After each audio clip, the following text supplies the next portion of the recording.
With more with his perspective here in Hong Kong is Anthony Lam, the Regional Managing Director of rice trading company Golden Resources Development. Anthony, good to have you with us. So how is the situation looking so far? Rice prices have been up all week after the cyclone hit Myanmar. As a matter of fact, the rice prices has been easing a little bit. A couple of days ago, there were two news coming out. One, it's the Thailand government was able to release the 2 million tons of rice stock to the domestic market, and also Philippines cancelling their tender, the G2G tender, with 675,000 tons.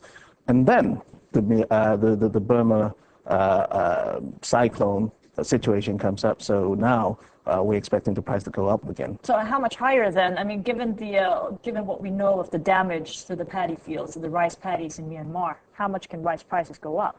It's really hard to say, because originally the rice price was the benchmark price was of 100% B Thai rice was about $990, and it went down to $900. There was a 10% discount on that.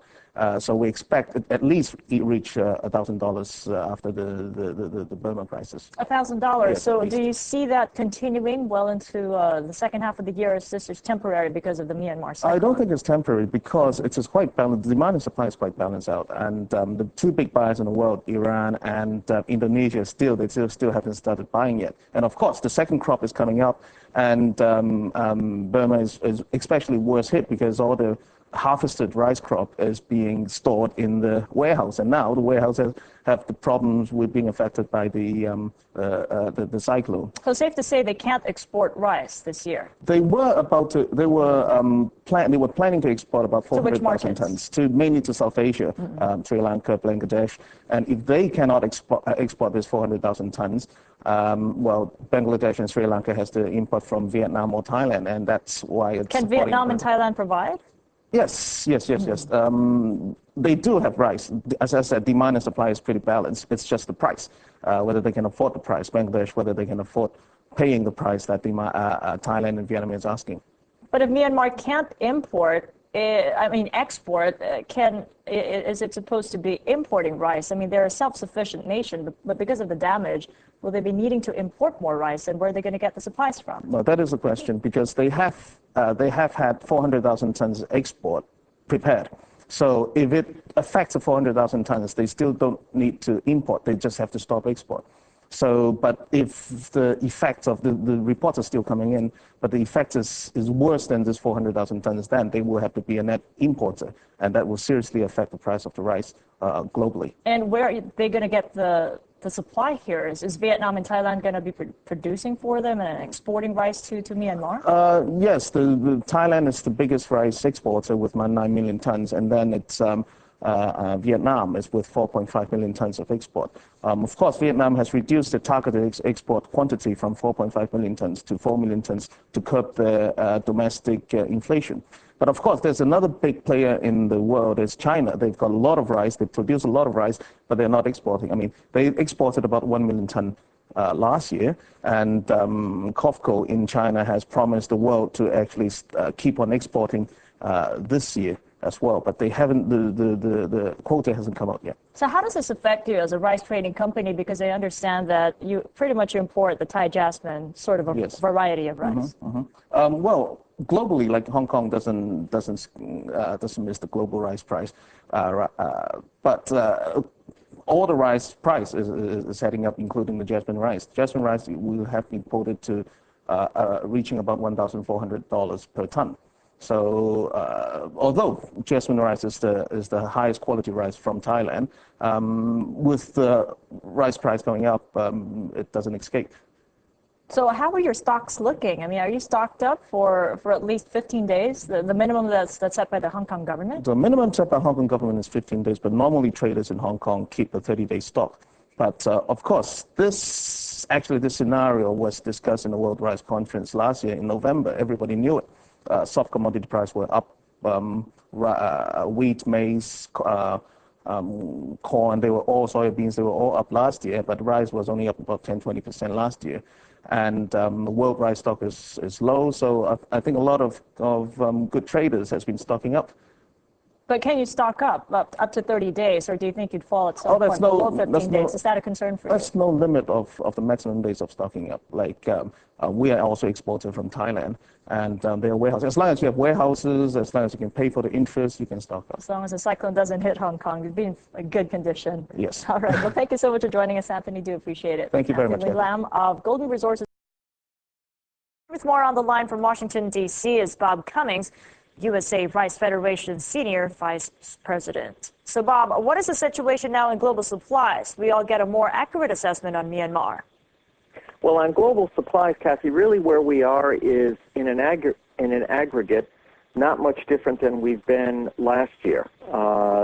Supplies are up marginally in the current year than they were last year, but what's really causing difficulties is on the trade side. As you mentioned, very large importers such as the Philippines and Nigeria are seeking to control domestic prices by importing large amounts of rice. You combine that with major exporters like India, Cambodia, and Vietnam, also Egypt, putting on export restrictions or outright export bans, and that's a recipe to drive prices higher, particularly for countries that depend on imports for their rice. Is the Federation ready to provide the grains needed for Myanmar should the military junta allow more food aid in?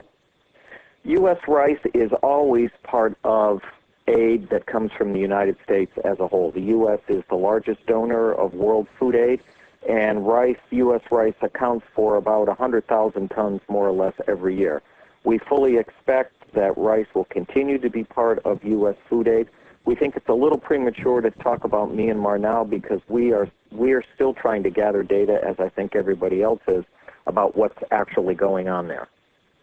So what is actually driving up rice prices? I mean, we've seen them soften a week or two before the Myanmar cyclone, and they started picking up again after the devastation of the rice paddies there. Well, I think we've got several things going on, Kathy. One is global energy prices are just skyrocketing.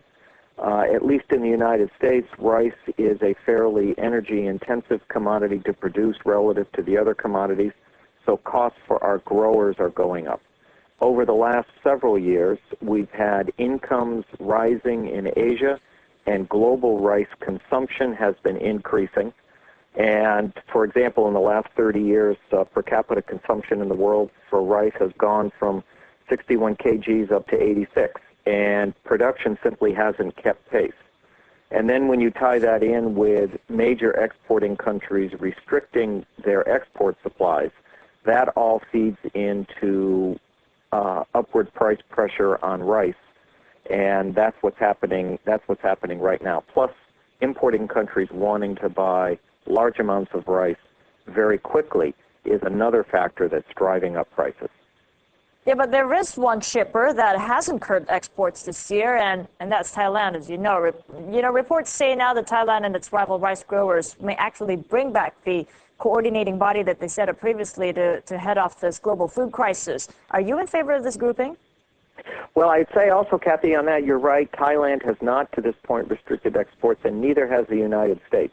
We are certainly small relative to Thailand, but we are the fourth largest rice exporter, and we continue to supply our traditional export customers. As regards what we've seen in the media about Thailand trying to set up some sort of global coordinating body on rice exports, we've seen that before. I'm not sure where that's going to go. It's very unclear. I think what's most important to meet world demand is that countries both that are exporters allow exports to occur, and also on the importing side, it's helpful if importers would realize that purchasing large amounts of rice at one time is not as efficient as, say, smaller exports over a continuous period of time. So are the record gains going to continue for rice prices, or are we going to see that taper off as we get to the harvesting season in the second half? Well, usually what happens when you get to harvest, and we'll have it start in the United States in July, and it'll work its way through September or October, and most other countries will start harvesting this summer and the fall, you do get downward price pressure.